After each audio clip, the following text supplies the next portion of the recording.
Hello friends, welcome to the channel QC Inspection Society, the Society of Technical Background.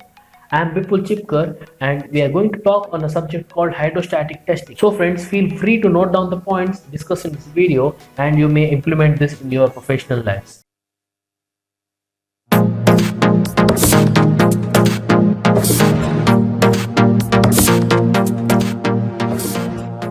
So guys, if you have not yet subscribed to our channel, please hit the subscribe button and press the bell icon so that you are being notified. Today we are going to discuss what is hydrostatic testing, what are the methods to be followed, what are the precautions to be taken, and lot more.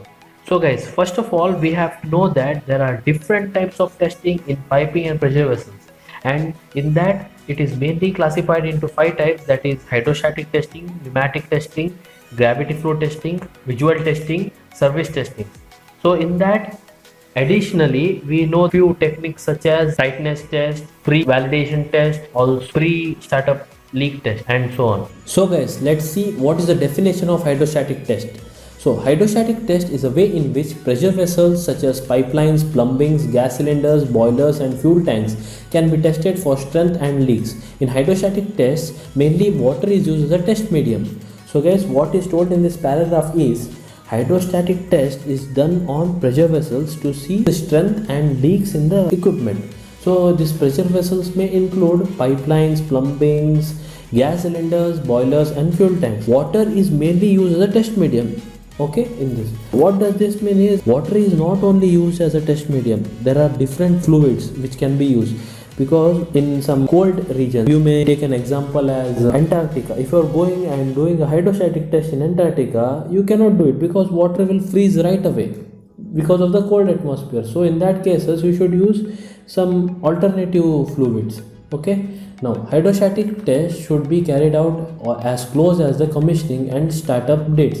Now what is this is that hydrostatic test should be taken just before the commissioning of the equipment or before it is being started. Why this is told is, if you do a hydro test of an equipment and keep it for months or year, so in that case what happens is the equipment may get corroded because of sometimes containment of water, or if it is not properly drained, and so many cases. It is best resulted when you do the hydrostatic test and immediately box up or fix the equipment. Preservation or layup of the system after hydrostatic test will be a big challenge, since there might be a chance of corrosion inside the piping or equipment. Now this is what I told you. If you preserve the equipment or layer and after the hydrostatic test, and if you don't fix it in the loop or the system, it may lead to corrosion, like due to the improper draining and lot more reasons. Okay, infinite reasons. So next is test fluids. Usually water is used as a test fluid for hydrostatic test, but it is always recommended not to use water if the pH value of water is less than 6. Okay, SRB, sulfur reducing bacteria count, should be greater than 10 square per ml. Okay, now what is told in this para is water is usually used as a test fluid for hydrostatic test, but water cannot be used when the pH value of this water is less than 6. Why? Because pH value less than 6 is considered as acidic. Okay, so acidic water cannot be used as a test fluid. And another thing is sulfur reducing bacteria, which is also abbreviated as SRB. So SRB count should be greater than 10 square per ml. So the two factors you have to consider before doing a hydrostatic test is to check the pH value of water as well as the SRB value. It should be 10 square per ml. Now next is water used for CS services should be ensured with chloride content less than 200 ppm. So guys, chloride is an important factor which is to be maintained in water before doing an hydrostatic test, guys, because chloride content in a water leads to corrosion. So corrosion is an important factor to be considered, guys. Generally in SS it is highly effective, this chloride content. So for this you might be knowing that oxygen scavenging is done to control this chloride content in the water also. Water used for CS services should be ensured that the chloride content is less than 200 ppm. The chloride content used for this CS services should be less than 200 ppm, guys. And similarly for SS, chloride content should be less than 50 ppm. The numbers may vary according to the grades and client's specification. It will be varying very less compared to this. And this is a thumb rule that chloride content for CS services should be less than 200 ppm, and for SS it should be less than 50 ppm. If in case test water tends to freeze or by adhesive effect of the water in piping, another suitable non-toxic fluids may be used, and if the fluid is flammable, its flash point should be at least 49 degrees Celsius. Consideration action should be taken to test environment. Okay, what is told in this is, in few cases what I have discussed in the previous slides and all, the alternative fluids can be used in cases where water might freeze and all. So in some places we cannot do hydrostatic test, like we can do, but water cannot be used as a test medium. In that cases you can use an alternative fluid which is non-toxic, okay. And if you are using a flammable fluid, its flash point should be at least 49 degrees Celsius, okay. It should be more than 49 or it should be at least 49 degrees Celsius. Guys, for an example, usually like kerosene fluid, kerosene, you might be knowing, kerosene is used as a test fluid in many places. We have seen this. And about this point called consideration action should be taken for test environment. What does this mean is, the fluid which we have used for hydrostatic test, when we are draining it, we have to make sure that it is cleaned also before leaving to the environment. So be environment friendly also. So guys, next is calculation of hydrostatic test pressure. The minimum hydrostatic test pressure at any point in the survey shall be as follows. 1. Not less than 1.5 times the design pressure, which is as per B31.3, and not less than 1.3 times the design pressure, which is as per section 8 of ASME. So further detail of this will be explained in the upcoming videos. But the main points you have to remember is, which is as B31.3, it is 1.5 times the design pressure, and as per section 8 it is 1.3 times the design pressure, okay. Next, for the design temperature above the test temperature, the minimum test pressure shall be as follows.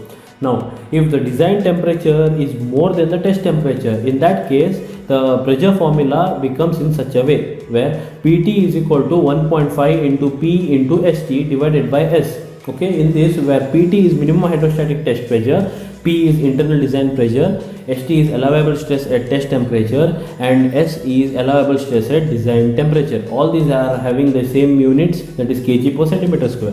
Now, if ST and S are the same, then we will get this formula as PT is equal to 1.5 into P, right? Now next, if two different pressures are tested together, then it is recommended to consider the lowest pressure for the test. Now, if there is a two system and is having different pressures, okay, in that case what we have to do is we have to consider the lowest pressure. Now next is, if a pipe is attached to a vessel and the pressure vessel is greater than the pipe, then the whole system is to be tested with the pipe pressure. Now, if a pipe is connected to a vessel, okay, a pipe is connected to a vessel now, and this vessel is having greater pressure than the pipe, okay, in that case we have to hydro test at pipeline's pressure. Now, say for example, pipeline is having 100 bar pressure capacity, okay, and your vessel is having 120 bar. So in that case you have to hydro test at 100 bar. Fine. Next, in opposite case, pipeline can be tested with the vessel pressure provided 77% of the piping test pressure should be met.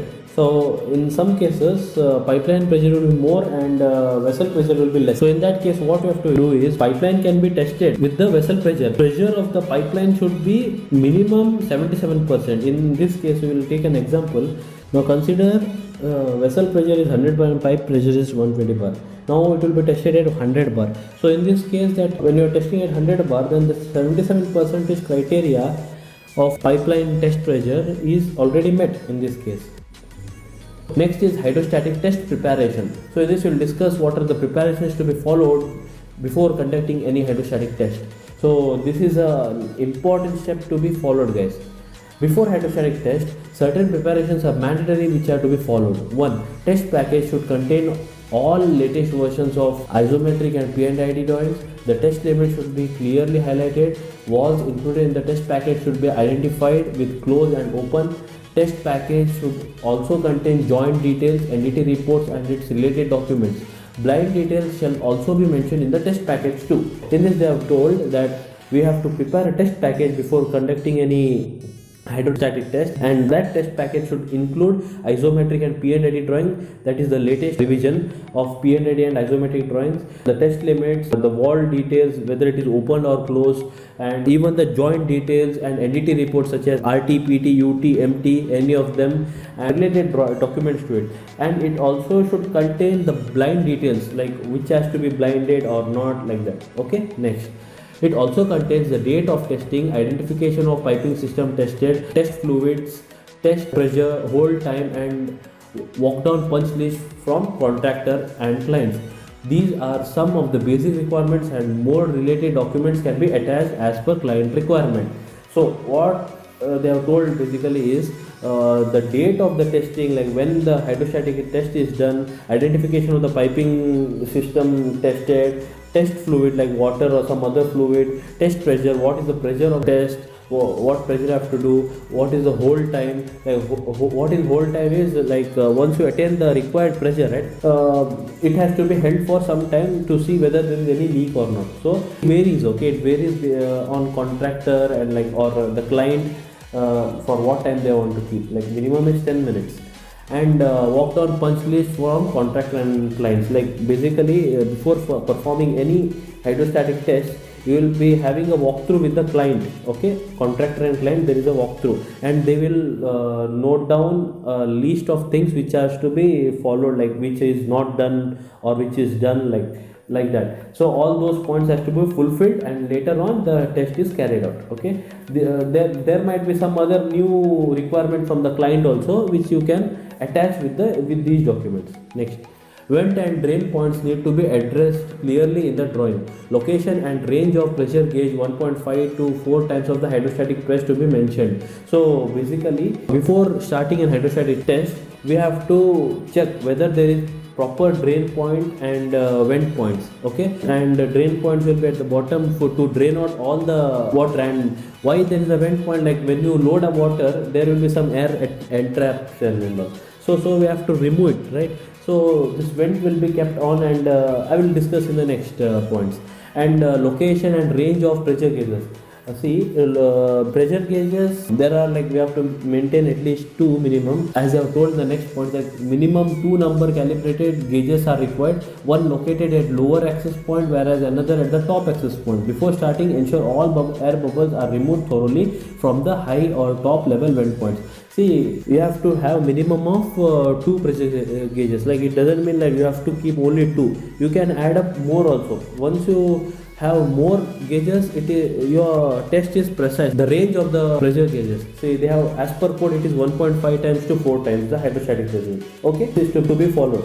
Okay, next, about the location of the gauges, one should be at the lowest end, where mostly it will be near like where you are pumping it, or and other at the top elevation, like top level vent points. Okay, and you have to make sure that once you load water into the system, we have to make sure that air bubbles are not within the system, or else you cannot perform any hydrostatic test, because the pressure will drop immediately. So how to remove this? Try to allow the water to flow continuously till the air bubbles at the top vent is stopped and continuous water flow is there. Then you will come to know that all entrapped air in the system is removed completely.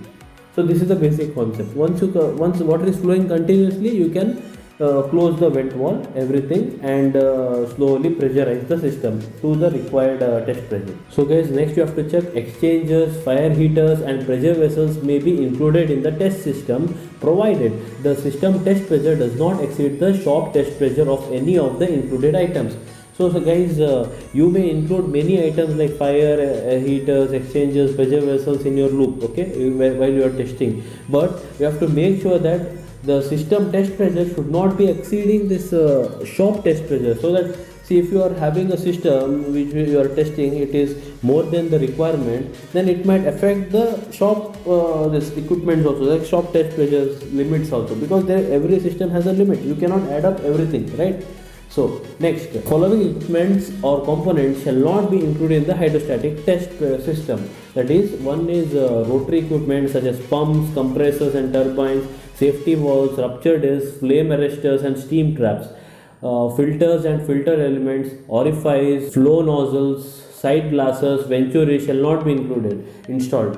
So guys, what they have told here is you should not include all these equipments just now mentioned while performing an hydrostatic test. So guys, whether it should be removed from the system or loop, or it should be isolated. So you have to make sure all these equipments are not included in your testing. Okay, next, ensure that the hydro test line is free from any debris or obstructions before entering water.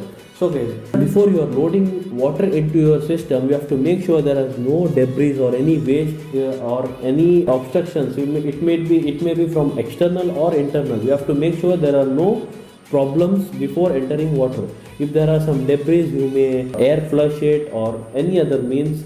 And if there is some obstruction from outside or inside, you have to make sure everything is safe to be performed. Okay, next, water test certificates can be verified as per requirement.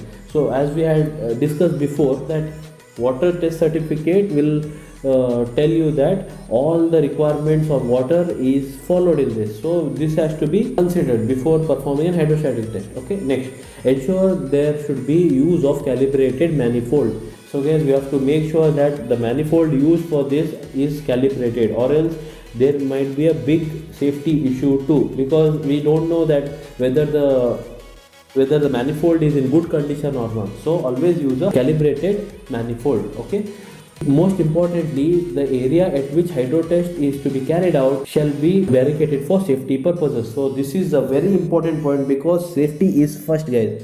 Always follow safety. Since you're handling the high pressure situation like hydro test, it is very dangerous, it is highly dangerous to be in the vicinity of this test area. So we have to barricade at safe distance and make sure people doesn't, and the authorized people are dealing this job, and other people may not enter into the area.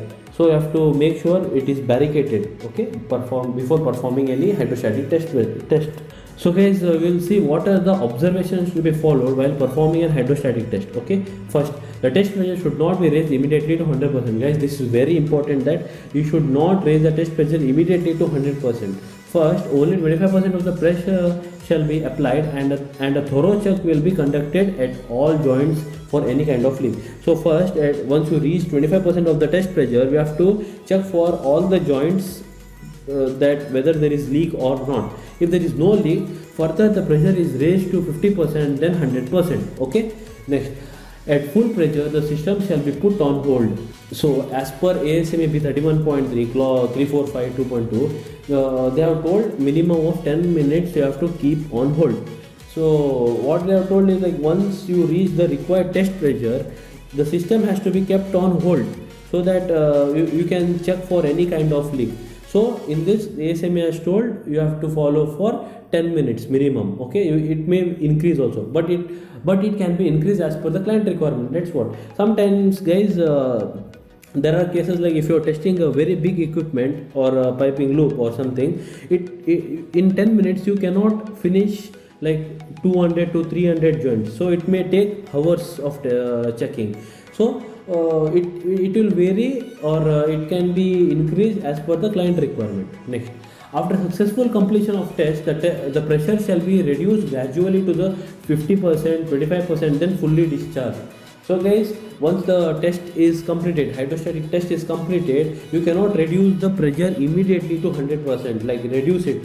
So you have to reduce it gradually, like from 50 to 25, then fully discharge the water.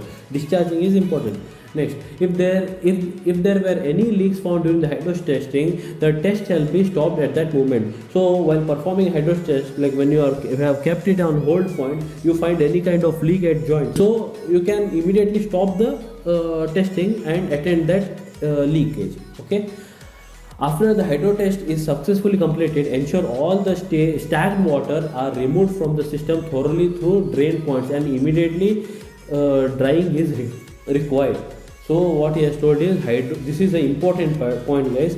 Once you perform a hydro test and it is successfully completed, then the main part is draining all the stagnated fluid within it. Like, we should remove all the stagnant water inside the system and make sure it is dried. Okay, you have to see that the water is not entrapped in the system. This may lead to corrosion, and like you may have the wall thickness reduction, like the pipeline thickness reduction, or corrosion, any pitting, anything. So we should make sure that it is completely drained.